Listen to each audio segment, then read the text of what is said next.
Thank you for tuning in to Stampscaping 101. This is my first installment in the Mood and Media series of videos in a while. I've been playing around with different types of alcohol inks in the last, few scenes, and kind of wanted to go with a alcohol ink dominant scene. I've done it in the past. I think there was a video called Lakeside Shimmer or something like that, with using all alcohol inks. So just kind of wanted to expand on that previous video using alcohol inks was a similar composition. I just had a little figure in here, but this one I went a little bit more extreme in terms of the blending and layering of different alcohol inks within a much larger space. I call it blending and mixing, but it could be also termed as like fussing, too much, and overworking would certainly be an appropriate description of my process right here as far as this goes. But it's really fun nevertheless, those types of transitions and the mixing of inks from a textural standpoint is something that I'm very interested in when using these. I like the different types of look that can be achieved from that type of process and result, and etc. These alcohol inks, it's one of those times in with media where you can actually lift what you've already laid down, which is it's just something that I certainly need to practice with and work with, in order to have a little bit more control over it. Right now, I'm just kind of, I don't know, faking it, trying to manipulate things and move it around. But I don't know. I have like very, very little control over it. I have no idea how much is going to lift off of this. At least with those pens and this combination of paper, different papers are probably going to work quite differently. But still playing around and still enjoying it and having fun. So hope you enjoy the video if you choose to watch it.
Okay, I got a little distracted there, and I had to go do something.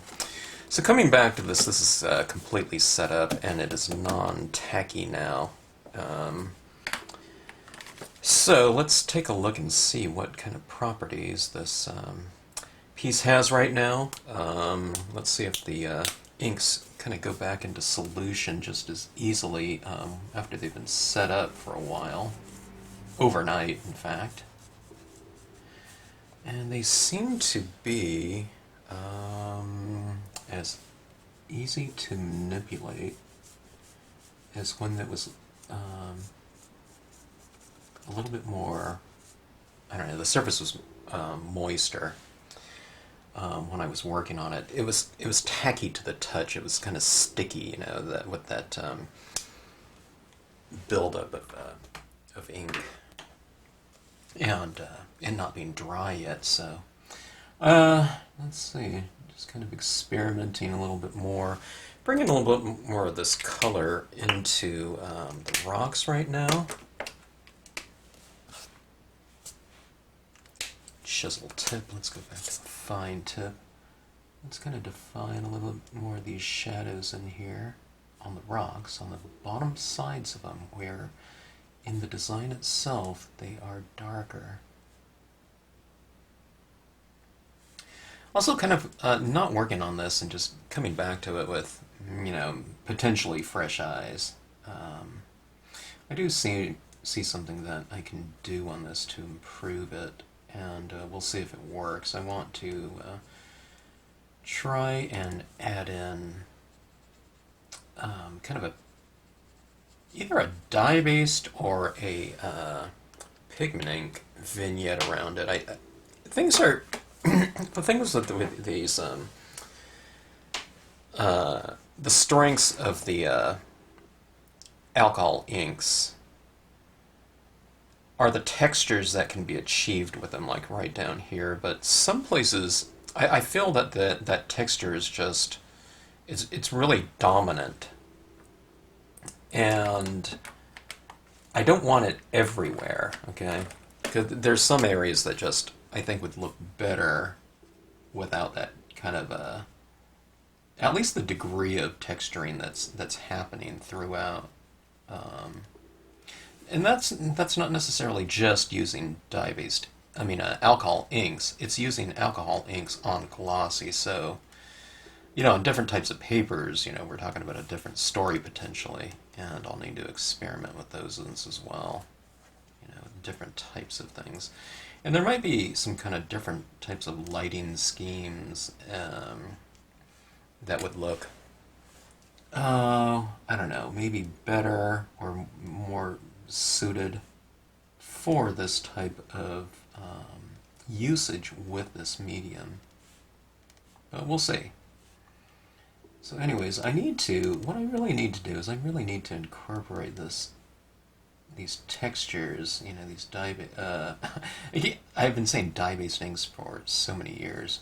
Alcohol inks. I need to incorporate them better. You know, I need to take advantage of them. I'm not taking advantage of them as much as I could be in these initial kind of explorations. Like, this is a really light gray right here. It's a cool gray. This is the 0.5, so it's really light, but see, I'm just kind of adding this back in and getting that kind of perimeter buildup of that puddle that I'm creating. You know, it's kind of blending out, or not blending out, but spreading out. And there's that kind of rim, you know, that edge around it, especially where it's kind of running into other tones, or it's potentially the same one that's been already laid down in there, and it's just kind of lifting it a little bit. But I think that looks pretty good if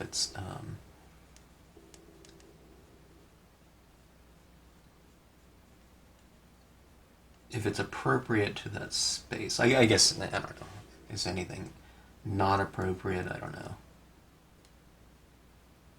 Maybe that's not the word. It's conducive, you know, for that, I don't know, definition of that space, maybe. Okay, so let's see. Let's take a look and see what's happening down here. I think that looks okay right in there. See that? And there's various. I don't even remember what colors I've used in that space, but you can see how they're really kind of spreading out, and I think it has a decent look to it. Same thing up in the sky there. I think it looks okay.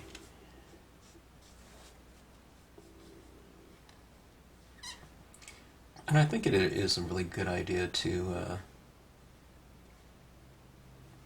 play around in this technique, in this medium, or at least the medium, maybe not the technique, because a lot of people have these pens too, you know. Worldwide, there's, you know, a lot of access to this type of media. Maybe not the same brands in certain areas, you know, I don't know if you can get a set of 80 pens for, you know, the equivalent of $40 US. But maybe, I don't know. Okay, I'm having a little bit more success, I think. It's either that or I'm just looking at it with new eyes. Of these textures in here. Okay, but let's try this now. Let's go in and see if we can't add kind of a nice, maybe different texture in here, or it'll just maybe a textural overlay. Maybe that's the good definition of it. By just adding in another tone in here. Let's try it with a couple different types of media. Let's go with the. Both of these are going to be water-based, but let's try the dye-based first and see if it works. And because the nature of the application that I'm going to be doing, I don't want to be dragging ink into here using a sponge technique. Plus, it's kind of sticky on there right now. Maybe if it dried, I can do that, but let's just go ahead and use this. I've been using this cosmetic type of brush here for my perimeter applications of color for that vignette. Okay, I can see right away it's going to go on there just fine. So maybe, I don't know, maybe, now this is working fine with the black, I can see. It's clearly applying right on top of that alcohol much, much better than I thought it would. I didn't think that black would sit on there very well, or just the dye would sit on there. So, I don't know, you can probably go back in, and you can probably bring in additional colors into this. You can use your pinks and blues and grays or whatever, the colors that were used on here. I think very easily. Okay, so that note taken, I can try that, or maybe I'll try it on the bottom portion down here. Yeah, I thought that the alcohol would just kind of resist to some degree this water-based medium directly on top of it. I don't know, maybe if I wipe my finger in there, maybe it wipes right off, I don't know. But we won't do that. Let's just keep that on there, and you know, if that's going to be the potential even after the dye-based ink dries on top of it, then we'll just have to spray seal it. But see that? It kind of, it's mellowing out some of those textures in there a little bit. But I am curious about color on here. Let's just do that. Let's go, and I'm going to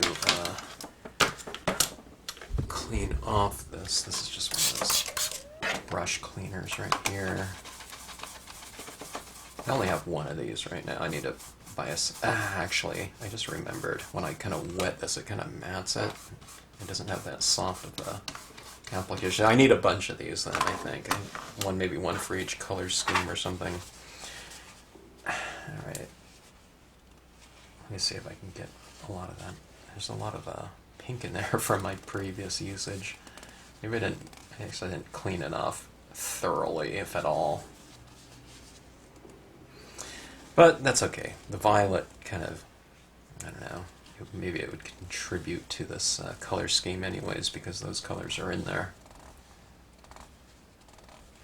These brushes are pretty tough. I'm really scrubbing this really pretty good, and I don't think there's any kind of degradation to that material at all. Look at all that color in there still. There's a lot of moisture that hangs out. This is a very dense brush here with the synthetic bristles. God, really, there's a lot of ink still in there, moisture. More so than I thought. I didn't think it was quite as absorbent as it seems to be. Alright, let's try, Orchid, okay? It's kind of a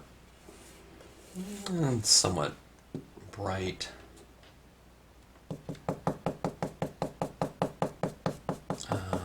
orchid tone, I don't know, yeah. Violet, okay? Alright, I'm taking a lot of it off. I just want to kind of test it out here and see what it looks like. It looks pretty good. Okay, well that works just fine. Let me try it with the stylus tool. Okay. Interesting. Okay, this is what my initial impressions. I think that alcohol ink, has sealed off the surface of the paper more, so that when I go on here, it doesn't apply very quickly, okay? Okay, it looks like I could build it up a little bit, but look at that, it just wipes off the surface, but it is kind of staining it, so there is somewhat of an application of it. So you can get some of it down, but maybe not too much, but it's not entirely a bad thing, because you can kind of just lightly tint the area. Alright, that's not too bad. Alright. Okay, but if you tap it like this, I think it's building up maybe slightly more, I don't know. Yeah, it's on there a little bit. Alright. Color experiment. A little bit of resistance, but like I said, it's not entirely bad because it doesn't apply so quickly, so it really gives you a chance to kind of build it up and, kind of develop it. Alright, I'm adding this black into the shadows here, and kind of framing off the scene, giving the objects a little bit more visual weight by putting a shadow at the base of the rocks. Let's go over here too.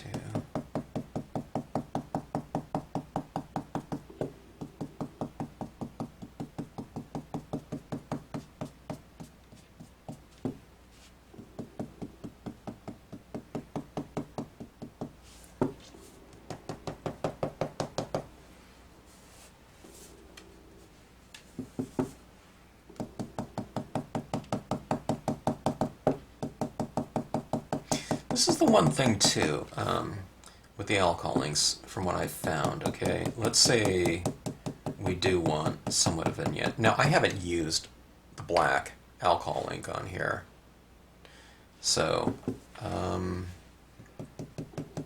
I don't know if I could apply it as smoothly as this. I don't think so, but I think that kind of separation might start happening, which might be a good thing, I don't know. This isn't bad to use in conjunction with one another, just to kind of mellow things out a little bit in some of those highly textured areas. It just kind of, it darkens that area and adds another layer on the top of it. So maybe those textures really aren't quite as pronounced.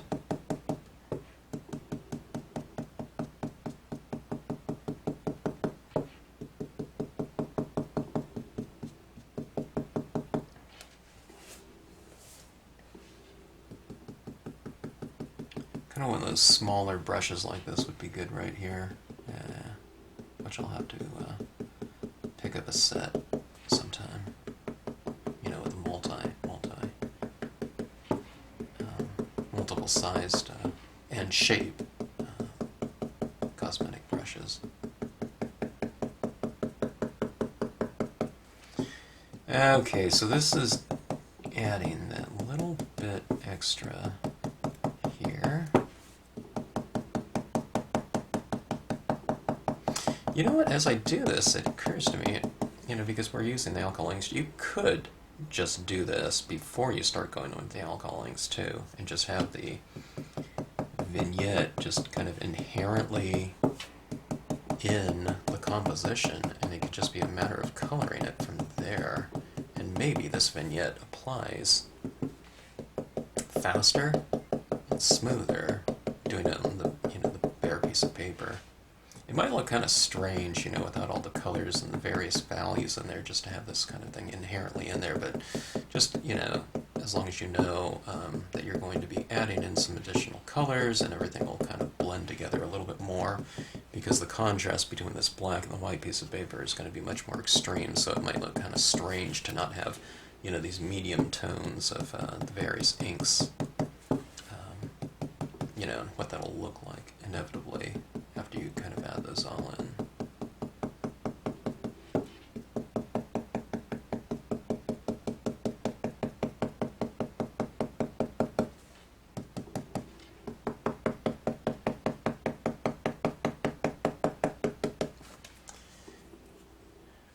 I'm holding this like this, but it's so sticky down here because of those ink layers I applied. Alright, so, it's kind of interesting, I guess. It's kind of a different look now, isn't it? So we have the benefit of the texturing that's going on in there from the alcohol inks, but then you get the kind of the transition of values up there, which are, you know, one of the strengths of dye-based inks. So, trying to figure out if we can have the best of both worlds. I'm beginning to think so, but...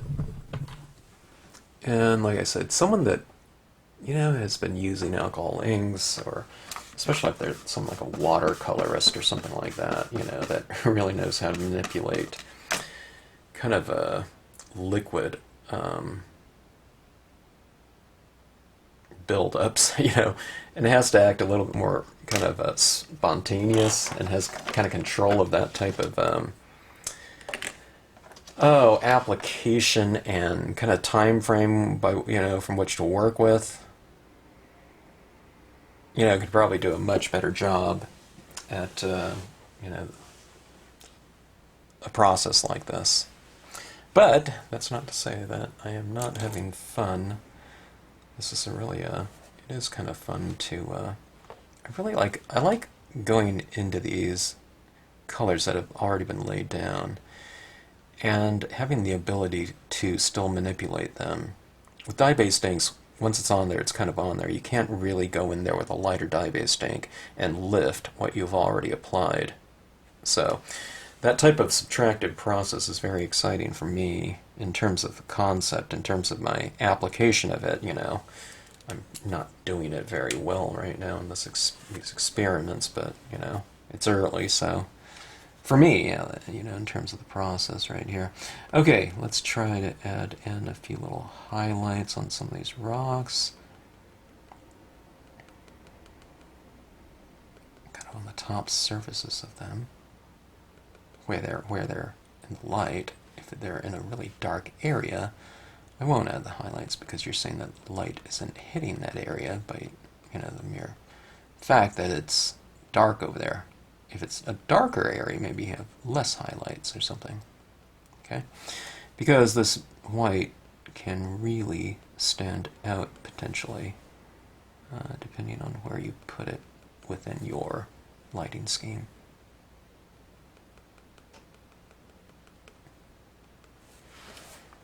Okay.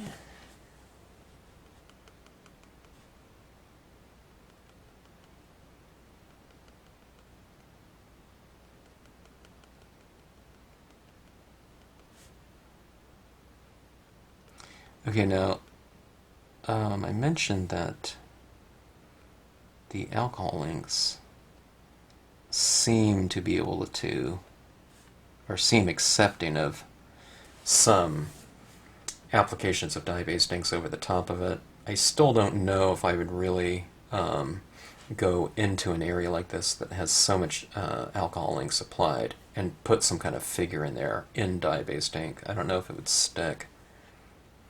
And that being said, where I've applied that vignette over here, over the top of that alcohol ink, it applied just fine, but where I put my finger here over the top of it, I put my finger off, and all that, or a lot of the black ink, came off when I lifted my finger up. So I can tell it's not, this dye-based ink is not sticking to these areas as easy as they certainly would, you know, without having that alcohol ink there. So I need to be a little bit careful about, you know, where I put my finger and try to avoid these areas where I've applied the dye-based inks. Okay, so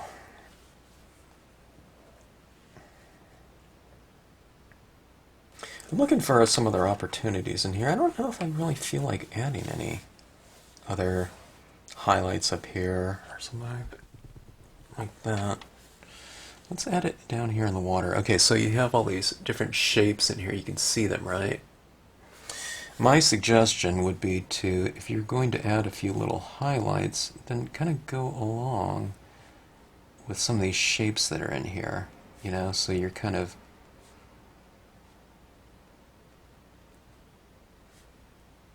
reiterating some of the forms that came about at this point in time very spontaneously, if you're me, because I didn't really know what to expect, so I wouldn't say that they were too controlled. I mean, I put my pen down here, but I wasn't really quite sure what it was going to look like in those given areas, how much ink was going to move around on me, and so on and so forth. So, okay, so here's a few little dots I've gone along some of these, you know, the borders of these kind of shapes going, you know, that are happening without down here. One thing that's kind of bothering me now is the level of finish on these rocks up here. I think the rocks really could use some additional finish to them. Let's add a little pink in here, okay? Like they're capturing some of that light from above. They look unrelated to the lighting scheme that's happening in here. Okay, so coming into this little area in here, oh, it's interesting. As I apply this over areas that I've applied that dye-based ink, that dye-based ink comes right off, like right here. So it lifted right off. So I don't know, yeah. But, I mean, I can go into these areas with a spray fixative and just spray it, and then I'll fix those dye-based inks, I guess, on top of the alcohol inks. I have to be careful about the alcohol inks because I think they will go back into solution when you spray it with those types of sprays. Alright, now, that being said, if I add in some pigment ink over the top of it, I think that those areas that I added the dye-based ink on top of the alcohol ink, I think it would really, you know, potentially come off with this type of application, but let's see. In fact, I'm almost sure it will, because it came off with just, you know, that pen. So, let's see what that looks like at least. Okay. Way too much ink. Okay. Still too much. Okay. kind of smashing this down, smashing the tip. It's kind of getting that tip a little bit frayed.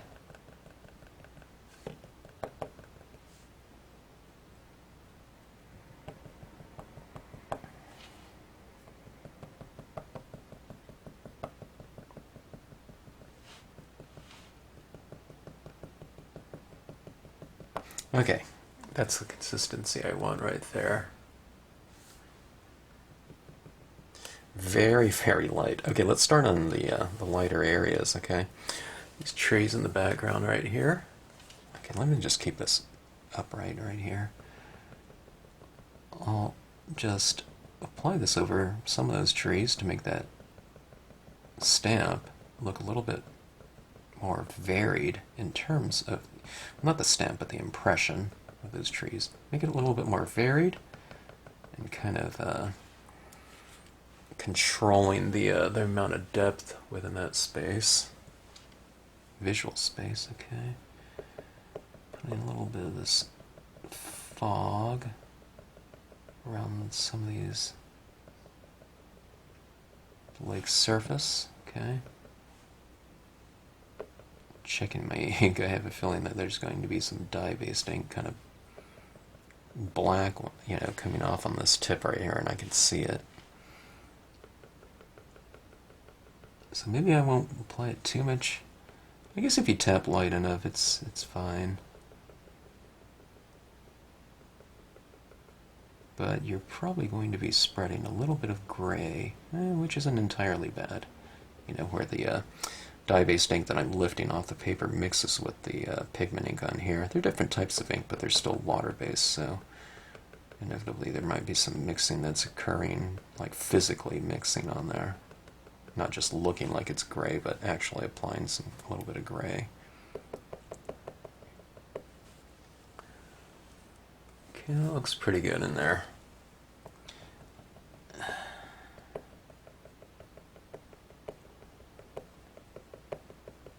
I'm just kind of applying it anywhere where I can, where there's, you know, a little bit of element of light within a given space or over the top of an object.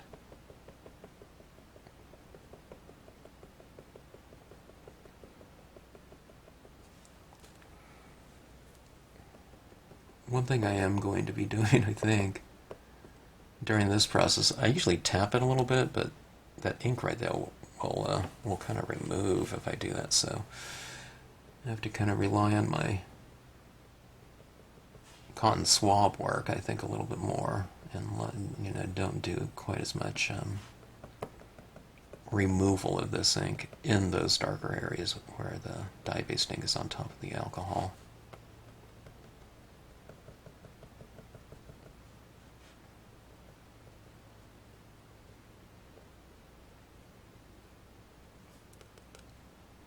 Yeah, that made it a little bit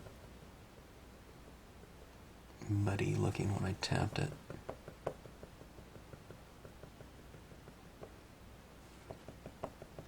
Adding some of it into the water.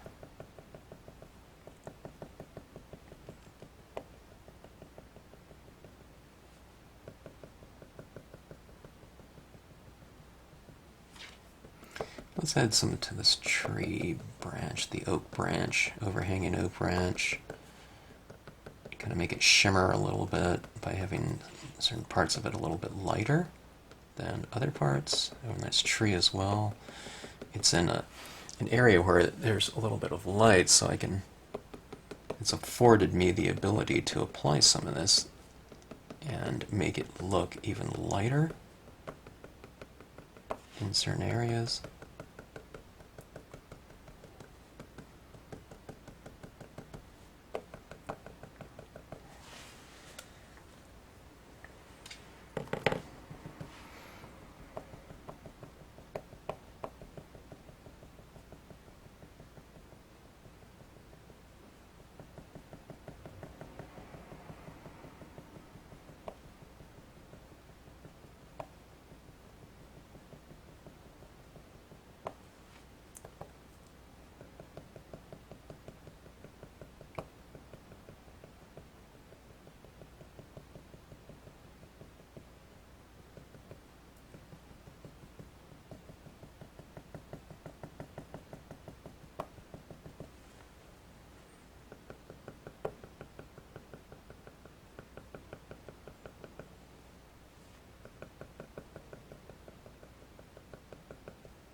Adding a little bit more of this than I thought. I think that's looking pretty good down here.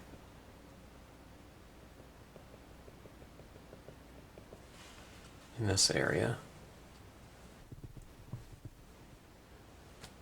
Huh, okay, well, looks pretty good, pretty decent. I think it's kind of bringing it together, don't you? It looks a little bit more cohesive with this kind of texturing on top.